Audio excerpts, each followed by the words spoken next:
ప్రతి విజయం వెనుక ఉంటుందో మహిళ వెలుగుల్ని పంచి కరిగే కొవ్వొత్తిలా ఆ వెలుగే సత్యం శివం గుర్తిస్తే నీదే జయం ఒక మగువ శాపంతో పసివాడే గగనం ఒక మహిళా శపథంతో పొణికిల్ది భువనం మధురం నీ చరితం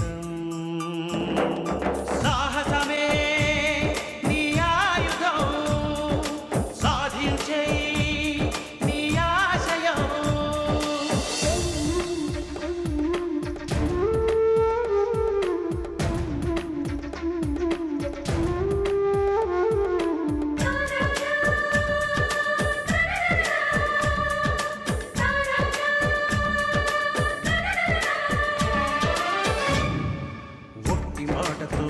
నాటికి రాదు రాదు జయము చిత్తశుద్ధితో చెమట ఓర్చితే అందదా విజయము పిడుగు రాలిన అడుగు ముందుకు వేయుటే ధైర్యము మనసు చూపిన మార్గం మొదలక సాగని పయనము అంతులేనిది నీ సహనము సాటి లేనిది నీ త్యాగము బతుకు బాటలో ఎన్ని వెతుకులాటలో మలుపు మలుపునా ఎన్ని ఆటుపోటులో గెలుపే నీ ధ్యేయం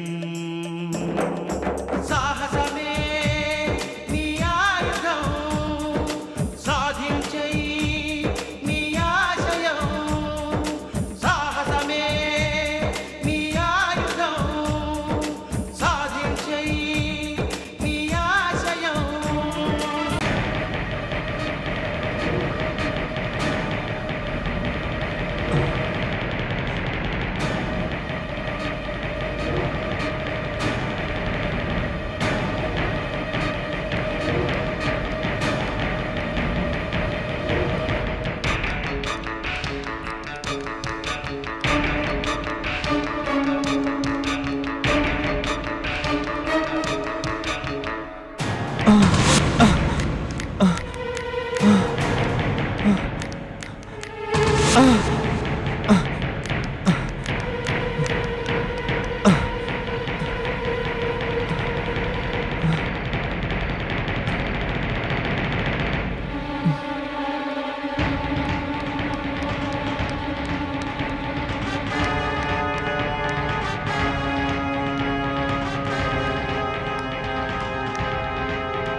బాబు బండి తాళాలు కనిపించలేదా? అవునండి. ఇదిగో ఇవేనండి. చాలా థ్యాంక్స్ అండి. బాబు చూస్తుంటే బాగా డబ్బున్న పిల్లోళ్ళలా కనపడుతున్నావు. ఈ వగలాడి జానకి వల్ల పడి ఇల్లు ఒళ్ళు గుల్ల చేసుకోకు. ఇంకెప్పుడు ఇలా రాకు. ఏదో నా మనవళ్ళ ఉన్నావని చెప్పాను. వింటే విను, లేకపోతే నీ ఇష్టం.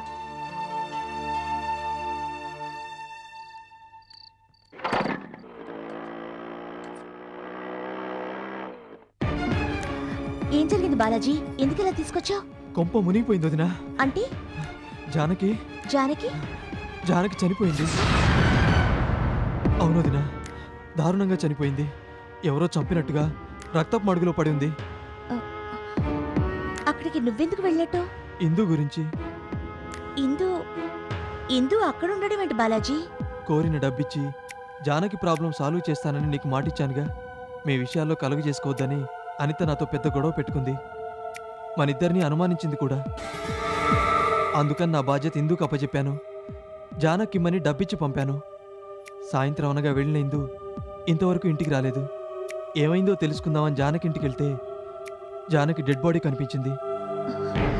మరి ఇందు అక్కడుందా? లేదు, అక్కడెక్కడా కనిపించలేదు. అసలు ఇందు అక్కడికి వెళ్ళిందో లేదో కూడా తెలీదు. నువ్వు వెళ్ళినప్పుడు కనిపించినంత మాత్రాన అక్కడికి వెళ్ళలేదని ఎందుకు అనుకోవాలి? ఒకవేళ ఇందువే జానకిని హత్య చేసిందేమో. ఇందు హత్య చేస్తుందా? కావాలని ఎవరూ హత్య చేయరు. ఆ క్షణంలో ఎదురైన పరిస్థితుల వల్ల ఆవేశంలో హత్య చేసే అవకాశం ఉంది. ఇందు వెళ్ళుంటుంది. తెచ్చిన డబ్బు చాలదని జానకి తెరకొట్టుంటుంది. దాంతో ఇద్దరికి మాట పెరుగుండొచ్చు. ఆ ఘర్షణలో ఇందు జానకిని హత్య చేసుండొచ్చు. నువ్వన్నట్టే జరిగిందనుకుందాం. మరి ఇందు ఏమైనట్టు? ఆవేశంలో హత్య చేసుంటుంది. ఆ తర్వాత భయపడుంటుంది. హత్యతో తనకేం సంబంధం లేదనిపించుకోవడానికి ఎక్కడికో ఎస్కేప్ అయి ఉంటుంది. అందుకే ఇంతవరకు ఇంటికి రాలేదు. వదినా, మరిప్పుడేం చేద్దాం? ఇందు వచ్చే వరకు వెయిట్ చేద్దాం. ఇందు రాకుండా జానకి హత్య సంగతి మన ఇంట్లో గాని తెలిసిందో నిన్నెవరూ బతకనివ్వరు. ముందు మీ అమ్మే నిన్ను చంపేస్తుంది, లేదా పోలీసులకు అప్పగిస్తుంది.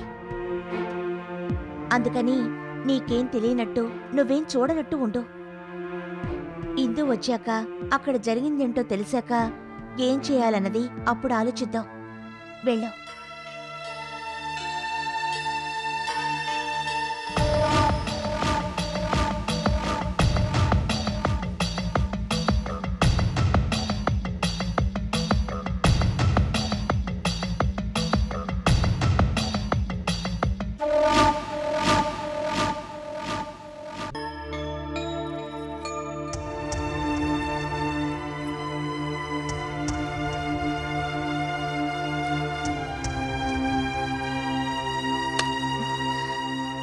ఏమండి, ఎందుకు కనిపించడం లేదని నేను చెప్పిన దగ్గర నుంచి మీరు కనిపించలేదు. ఎక్కడికి వెళ్ళారు?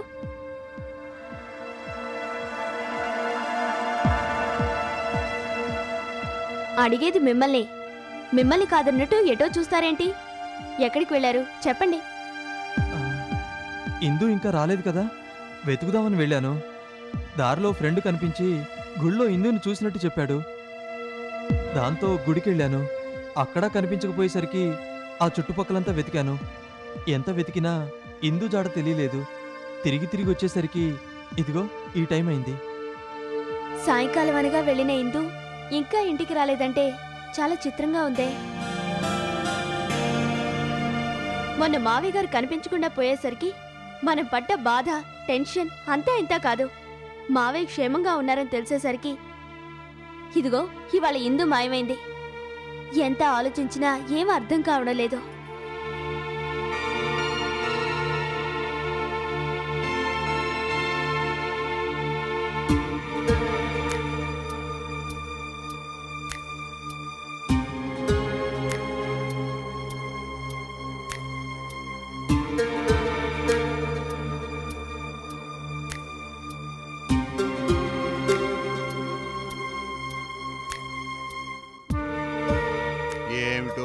ఈ ఇంట్లో ఉన్న వాళ్ళందరి వల్ల బావ టైం బ్యాట్గా ఉందని చెప్పి మూర్తిగారు బావగారిని తీసుకెళ్లి దాచాడు.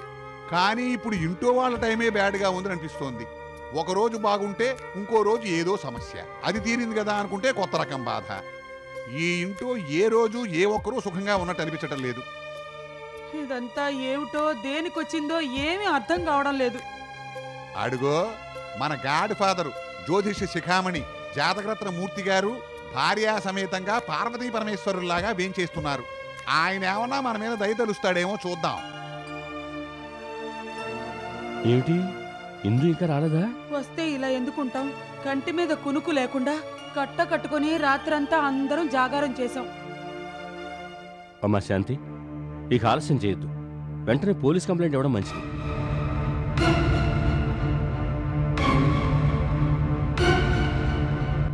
మూర్తి గారు, నేను అప్పుడే చెప్దాం అనుకున్నాను పోలీసులు కంప్లైంట్ ఇద్దామని. ఒకసారి ఇలాగే 2002 ఏప్రిల్ 18 సింగపూర్లో. నోర్మై, మరొకసారి సింగపూర్ అన్నామంటే నాలుగు తగ్గొస్తా. గోరు తెరిస్తే చాలు సింగపూర్ అంటాడు. అరే బంగారం, అసలు సింగపూర్ వెళ్ళావా అని నా అనుమానం. ఏమండి, ఏంటండి? మీరు పోలీస్ స్టేషన్కి వెళ్ళి కంప్లైంట్ ఇచ్చిరండి. త్వరగా వెళ్ళండి. పోలీస్ స్టేషన్ కా? నేనా? అమ్మో నా వల్ల కాదు. ఈ జన్మకి సరిపడా పోలీస్ స్టేషన్ అనుభవం రుచి చేశాను. మన జయకృష్ణ వెళ్తాడు. అల్లుడు నువ్వు వెళ్ళిరా. అంత కంగారు పడతావు ఎందుకు అల్లుడు? ఓహో నీకింతవరకు పోలీస్ స్టేషన్ అనుభవం లేదుగా. అబ్బే అళేమి అనరు. నువ్వు వెళ్ళి ఓ కాగితం మీద మా ఇందుకు కనపట్టలేదు అని చెప్పి రాసి వాళ్ళకిచ్చేసి, అంతగా లేదన్నా కూకేలాడితే ఒక 100-200 ముఖం అనుకో. పోలీస్ స్టేషన్ అంటే మీకంటే నాకు ఎక్కువ భయం. పవిత్ర హత్య కేసులో పోలీసులు మన ఇంటికి వచ్చినప్పుడు సీత ర్యాష్గా మాట్లాడింది. ఇప్పుడు నేను గనక పోలీస్ స్టేషన్ వెళ్ళాననుకోండి, సీత మొగుడు నేనేనని తెలిస్తే ఆ కక్ష దృష్టిలో పెట్టుకుని నన్ను వాయించేస్తారు. నేను వెళ్ళను బాబు. వినోద్ నువ్వు వెళ్ళరారా. ఏంట్రా పోలీస్ స్టేషన్కి నేను వెళ్ళాలా? పవిత్ర హత్య కేసు విషయంలో ఎస్ఐ నన్ను లాక్కెళ్ళి చావు కొట్టాడుగా. ఆ నొప్పి ఇంకా పోలేదు. ఇప్పుడు కానీ నేను వెళ్తే నన్ను ఇంటికి రానివ్వడు.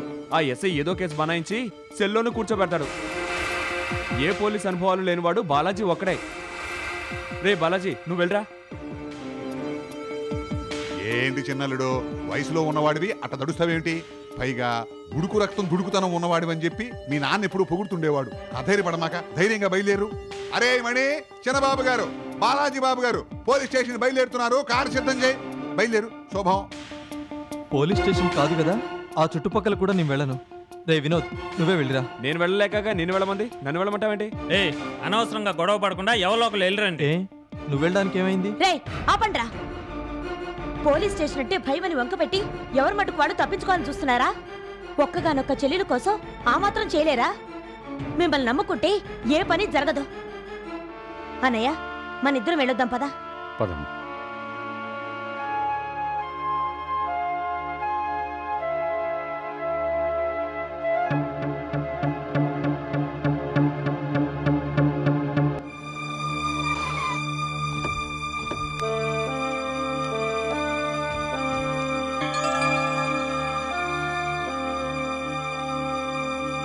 నమస్కారం అండి. నమస్కారం అండి. రండి కూర్చోండి. ధర్మారావు గారు ఎలా ఉన్నారు? ప్రస్తుతం ఆయన ఊర్లో లేరండి. ఎక్కడికి వెళ్ళారు? ఏం లేదు ఇన్స్పెక్టర్ గారు, ప్రస్తుతం మా ధర్మారావు జాతకం బాగులేదని నేను జాతకం చెప్పాను. అందుకని తీర్థయాత్రలు చేసొస్తానని వెళ్ళాడు. అలాగా, సరే. ఇంతకీ వచ్చిన పని ఏంటో చెప్పండి. మా అమ్మాయి అదే ఇందు కనిపించడం లేదు ఇన్స్పెక్టర్ గారు. వాట్? ఇందుకు కనపడడం లేదా? ఎప్పటి నుంచి కనపడడం లేదు? నిన్న సాయంత్రం నుంచి. ఇంట్లో ఏదైనా ప్రాబ్లమా? ప్రాబ్లం అంటూ ఏం లేదు ఇన్స్పెక్టర్ గారు. ఏదో విషయమే నేను తిట్టాను. ఒకవేళ దానికి అలిగి వెళ్ళిపోయిందని నాకు అనుమానంగా ఉంది. మీరు తిట్టినందుకు ఇందుకు కోపగించుకుని ఇంట్లోంచి వెళ్ళిపోయి ఉండదు. ఇందు గురించి నాకు బాగా తెలుసు. వేరే కారణం ఏదైనా ఉండాలి. మా ప్రయత్నం మేము చేస్తాం. మీరు ఈలోగా పేపర్ ప్రకటన ఇవ్వండి.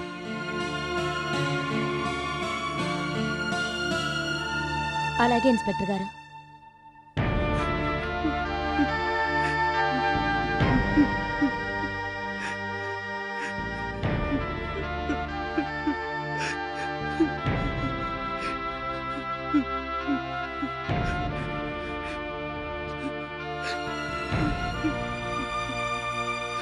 నాన్న పెరుమాళ్ళు, నిన్నటి నుంచి తిండి తిప్పలు లేకుండా, కంటి మీద కునుకు లేకుండా ఉన్నాం. ఇప్పుడైనా కాస్త ఎంగిలి పడరా. నేను భోంచేను బామ్మ. ఇందు వచ్చేదాకా పచ్చి మంచినీళ్ళు కూడా ముట్టుకోను. నేను పిచ్చి మాలోకని తెలిసి కూడా ఇందు నన్ను పెళ్లి చేసుకుంది. నన్ను ఎవరైనా ఏమైనా ఇందు ఊరుకునేది కాదు. నా మీద ఈగ వాలించేది కాదు. పొట్టకొస్తే అక్షర ముక్క లేనివాణ్ణి, లోకజ్ఞానం తెలియని వాణ్ణి, లౌక్యం తెలియని వాణ్ణి. అలాంటి నన్ను ఇందు కొంతవరకు మార్చింది. పెళ్ళైన తర్వాత చదువు నేర్పించింది. మంచి చెడ్డ తెలియ చెప్పింది. ఇందు నా భార్య కాదు బామ్మ, నా పాలిట దేవత.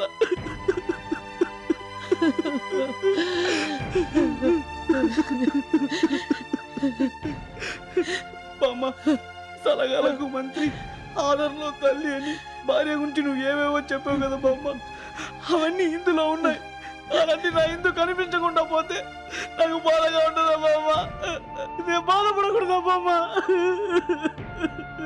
ఆడవుకురా పెరుమాళ్ళు, ఊరుకోరా పెరుమాళ్ళు.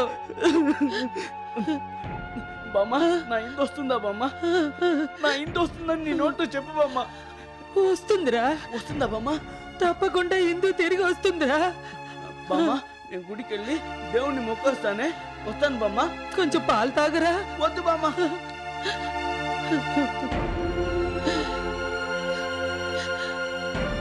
దేవుడా, ఈ పిచ్చి మాలోకం కోసమైనా ఇందును త్వరగా మా ఇంటికి వచ్చేలా చెయ్యి.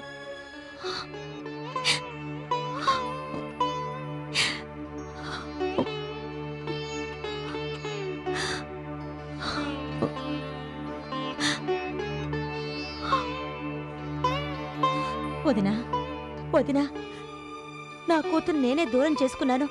ఒక చిన్న పొరపాటు, ఒక చిన్న తొందరపాటు ఎంతవరకు దారితీసిందో చూసావు వదినా? ఏనాడు ఇందుని తిట్టెరగను, కొట్టెరగను, కానీ పెళ్ళైన పిల్లను పట్టుకుని తిట్టాను. తిట్టాల్సిన తప్పేం చేయలేదు ఇందు. తొందరపడింది నేనే. ఎందుకంత తొందరపడ్డానో నాకే అర్థం కావడం లేదు. నా కాళ్ళు చేతులు ఆడడం లేదు. ఏం చేయాలో తోచడం లేదు. గుండె దడదల్లాడుతుంది వదినా. మా అందరికీ ధైర్యం చెప్పాల్సిన స్థానంలో ఉన్న నువ్వే ఇలా అధైర్యపడితే ఎలా? బాధపడొద్దు. పోలీస్ కంప్లైంట్ ఇచ్చాం, పేపర్ ప్రకటన ఇచ్చాం, నువ్వు చేయాల్సిన ప్రయత్నాలన్నీ చేశావు. ఇందు తప్పకుండా వస్తుందని నా మనసు చెప్తోంది వదినా. వదినా, నీకో సంగతి చెప్పనా? మీ ఇద్దరికీ పెళ్లి చేసి పంపించాక మా ఆయన నన్ను ఎన్నో చిత్రహింసలు పెట్టి మా అన్నయ్యని చంపుతానని ప్రతిజ్ఞలు చేశాడు. ఆయన్ని ఎదిరించి నమ్మకంతో పోరాడి చివరికి మా అన్నయ్యని కలిశాను. మనిషికి కావలసింది నమ్మకం వదినా. హిందూ విషయంలో నువ్వు కూడా అదే నమ్మకంతో ఉండు.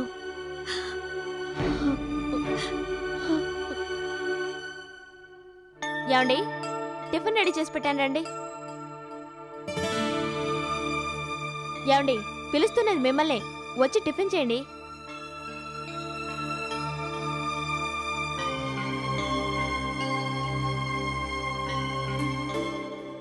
పిలుస్తుంటే వినిపించుకోకుండా కూర్చున్నారేంటి? వచ్చి టిఫిన్ తినండి. నాకు ఆకలిగా లేదు, టిఫిన్ వద్దు. పోనీ ఇక్కడికి తీసుకురానా? నాకు ఆకలిగా లేదని చెప్పాను కదా, ఇంకా ఏంటి? వెళ్ళు. ఎందుకంత టెన్షన్ పడుతున్నారు? తోడబుట్టిన వాళ్ళు కనిపించకుండా పోతే టెన్షన్ పడకుండా ఇంకేం చేయమంటావు? ఎందుకు కనిపించలేదని టిఫిన్ చేయకుండా టెన్షన్ పడుతున్నారా? పోలీస్ స్టేషన్కి వెళ్ళి కంప్లైంట్ ఇమ్మంటే ఎందుకు భయపడ్డారు? నా వల్ల కాదంటూ ఎందుకు తప్పుకున్నారు? ఏం తమ్ముడండి మీరు? అక్కంటే మీకు ఎంత ప్రేమండి? ఎవరిని మెప్పిద్దామని ఇలా టెన్షన్ పడుతున్నారు? మీ నాన్నగారు తన చెల్లెల కోసం 25 ఏళ్లు వెతికారండి, కానీ మీరు మీ అక్క కోసం 25 నిమిషాలు ప్రయత్నించారా? రాత్రి వెతికానుగా. నేను నమ్మను. నన్ను నమ్మించడానికి మీరు అలా చెప్పుంటారు. మీరు పడుతున్న ఈ టెన్షన్ చూస్తుంటే మరో దాని గురించి అయ్యుంటుందని నాకు అనిపిస్తుంది. అదేం కాదనిత, నిజంగా ఇందు గురించే. నాకు ఆకలేస్తుంది, వెళ్ళి టిఫిన్ పట్రా. ఇప్పుడే టిఫిన్ వద్దన్నారు? ఇప్పుడు ఆకలేస్తుంది అంటున్నాను కదా, వెళ్ళి టిఫిన్ పట్రా. వెళ్ళు.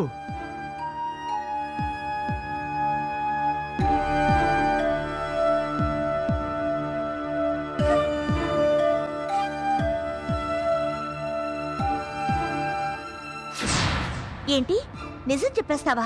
అవును దినా, నేను ఈ టెన్షన్ భరించలేను. నాకు పిచ్చెక్కేటట్టుగా ఉంది. ఈ నిజం దాచడం నా వల్ల కాదు. నేను ఇప్పుడే నిజం చెప్పేస్తాను. ఎవరికి చెప్తావు? అమ్మకు, అత్తయ్యకు. వాళ్ళు వీళ్ళని కాదు, మొత్తం మన ఇంట్లో వాళ్ళందరినీ పిలిచి మనం చేసింది, నేను చూసింది దాచకుండా చెప్పేస్తాను.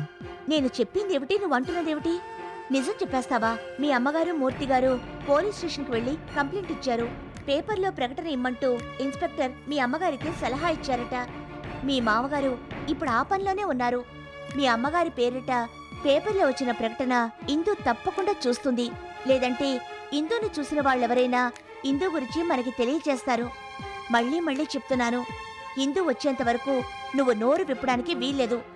విప్పేవో ఇంటా బయట బాధపడేది నువ్వే. టెన్షన్ పడకుండా ఉండు, రిలాక్స్ అవడానికి ప్రయత్నించు.